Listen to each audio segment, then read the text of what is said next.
Katie Nicholson begins our coverage in Toronto at the site of a makeshift care centre. And Katie, tell us more about that. Yeah, so Ian, this is Sunnybrook Hospital's field hospital, 80 beds here. This is designed for people who are recovering from COVID, and it's to make space in those critical care units for the onslaught of patients that they're expecting. But as we learned today, these measures may not be enough. Ontario's pandemic numbers have never been this bad. It's hard. We're stretched. We're tired.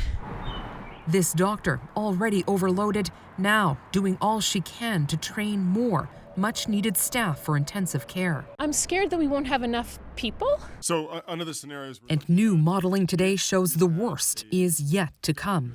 And our progress is both frustrating and frightening.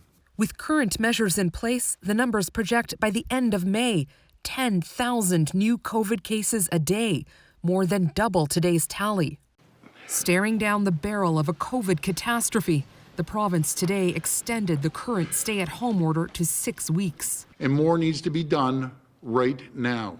And announced new restrictions effective midnight.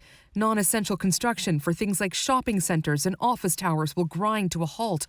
Much construction will continue, including residential. Box store capacity now down to 25%. All playgrounds to close. No more golf, soccer, or basketball. Outdoor gatherings limited to one household. The Ontario border will close to Manitoba and Quebec, but remain open to workers who have to cross.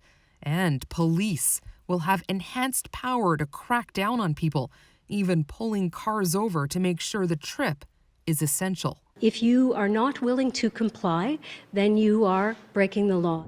The fine for non-compliance? $750.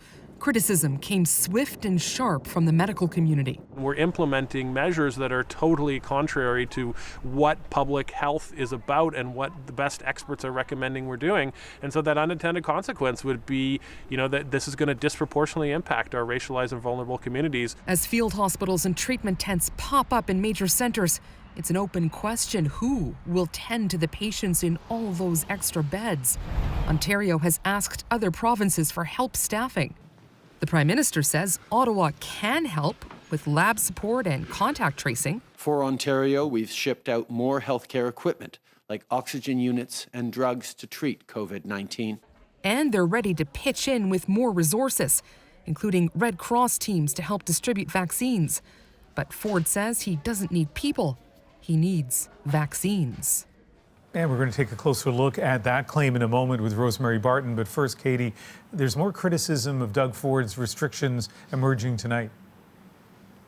Hey, Ian, none of the medical experts I've spoken to ever wanted to see playgrounds closed down. What they wanted to see was paid sick days for the precariously employed essential workers. They wanted to see factories shut down that aren't producing essential items. And the other thing we're hearing from is civil liberties organizations. They are worried that people of color are going to be disproportionately affected by these broadened police powers, and we may see a number of racial profiling incidents, or at least an increase in them as essential workers move on and go to work under these new conditions and get pulled over.